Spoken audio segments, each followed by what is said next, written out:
Paraqitja e 2 rasteve me lijen e majmunit sipas autoriteteve nuk përbën rrezik për përhapje në masë apo epidemi. Megjithatë, shqetësimi në opinion është real, sidomos kur bëhet fjalë për vende ku ka grupime dhe turma. Për sqaruar situatën në vend dhe rreziqet nga kjo sëmundje, ngjitse i ftuar në studio është mjeku Fadil Cana, mysafiri kolegut Recep Qamile. Recep, fjala për ty dhe për zotrin Cana. Faleminderit Gazment. Pa humbur kohë. Mimrama dhe mirë se erdhët, i themi drejtorit e klinikës infektive dhe njëherët infektologu i njohur shqiptar Fadil Cana.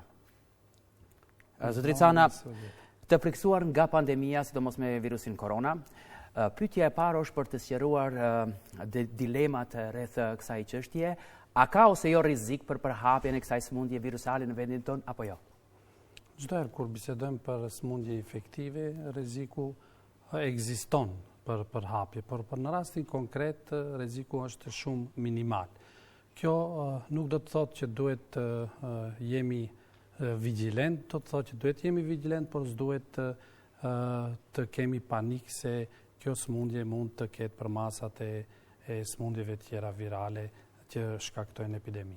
Më shpjegoni në çfarë forme, mënyre dhe përhapet ose bartët më saktësisht lija e majmunëve? Ajo që veç tjetë botërisht lija e majmunëve, apo ajo akronimi i saj që është Mpox, përhapet nëpërmjet kontaktit të ngushtë, nëpërmjet sekrecioneve, nëpërmjet përdorimit të sendeve që i përdor personi i infektuar dhe mundet nëpërmjet të transmetimit nga kafshët tek njeriu. A është ky virus shumë serioz i cili mund të lë pasojë tek pacientët ose të infektuarit?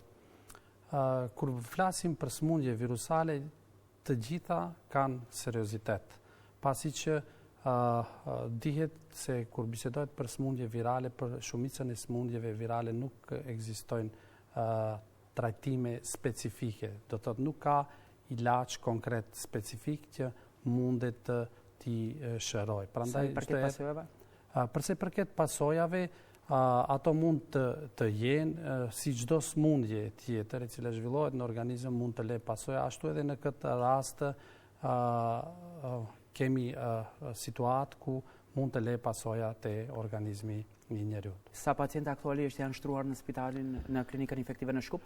Dhe si është gjendja e tyre? Në klinikën infektive në Shkup kishte vetëm një pacient të shtruar i cili ka gjendje të mirë shëndetësore përpos ndryshimeve në rajon të caktuar të trupit dhe pasi që gëzon një shëndet të mirë, ai është i lëshuar në kushte shtëpiake me rekomandim të vetë izolimit përderisa nuk rikuperohet plotësisht. Çfarë parashikon protokolli i kurimit të këtyre pacientëve? Sa është afati kohor? Dihet me çfarë terapi shumë shkurtimisht? Protokolli i kurimit të këtyre pacientëve është ajo siç dihet. Më së shumti është aspekti ta them suportiv, mbështetës terapeutik, i cili nënkupton që pacienti observohet nga autoritetet shëndetësore dhe në rast të ndonjë komplikimi të mundshëm dhe ke rasti konkret terapia faktikisht shërimi zgjatë dikund deri në 4 javë. Nëse këta dy pacientë nuk kanë pasur kontakte me njëri tjetrit, nëse referohemi ne anketës epidemiologjike plotësuar, supozojmë me sinqeritetin më të madh nga ana e këtyre dy pacientëve, më tregoni se a mund të kemi edhe raste të tjera të pakonfirmuara në vendin tonë me lijen e majmunëve? Pikërisht ajo është teza e cila është debatuar dhe në kuadër të Komisionit për sëmundje infektive, që është organ këshillëdhënës pranë Ministrisë Shëndetësisë.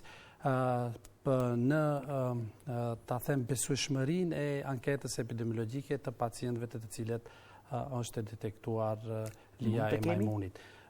Flasim për një sëmundje e cila mund të shpejt pacientit të stigmatizohet dhe dyshimi për mos sinqeritet të anketës epidemiologjike ende ekziston edhe te ke rastet konkrete, kështu që nuk mundet ta them me përpikmëri t'i besojmë asaj ankete epidemiologjike. Si mjek ju pyes tash. Por si mjek ekziston rreziku në raste, në kushtet tona, mendoj që ekziston mundësia që të mund të jetë autokton, po në rastin konkret, në bazë të dhënave të cilat ne i posedojmë si profesionist shëndetësor, mendoj që nuk është rasti autokton. Për zbulimit të dy pacientëve të pare deri më sot që flasim, më tregoni se a është shtuar numri i kontrolleve te klinika infektive? Normal që pas cilat... lajmit që janë të detektuar 2 raste, ka një tendencë të rasteve të pacientëve, të personave, pasi që nuk janë pacientë, se deri tash është konstatuar e kundërta,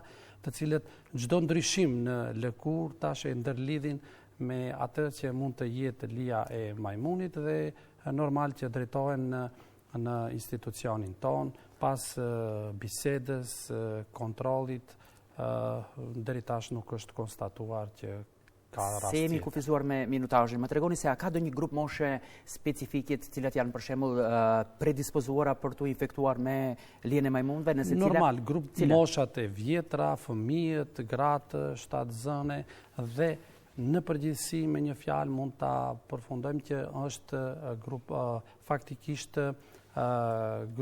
grupi i popullatës që është me një imunodeficiencë. Gjithsesi personat që sistemin imunitar e kanë më të dobët. Thoni se nuk ka shanse për përhapje masovike, por do t'ju pyes, a është e mundur që të kemi një transmision apo përhapje të themi lokale të kësaj sëmundje virusiale? Normalisht që transmision lokal mund të ketë, pasi që nëse ata personat cilët veç është e përdoftuar lija e majmunit, të kenë pas kontakte dhe me persona tjerë të cilët në anketën epidemiologjike nuk i kanë treguar, ata kanë treguar disa kontakte të cilët janë në survejim të sipër nga enti epidemiologjik pranë Institutit të Shëndetit Publik. Dhe si qëndroni me kapacitetet e klinikës infektive në këto momente? Klinika infektive ka kapacitetet mjaftueshme që të mund të pranon dhe të trajton të gjitha pacientët me e mundshëm dhe potencial. Tash për tash ai numri është shumë i vogël, kështu që nuk është as pak problem. Zotri Cana, padyshim se kemi edhe shumë çka për të biseduar në këtë drejtim, por aq na lejon koha. Faleminderit që ishit pjesë në ditaren qendror. Ju faleminderit për ftesë. Të nderuar të rishikos, kjo ishte gjithçka që u përgatita për sonte.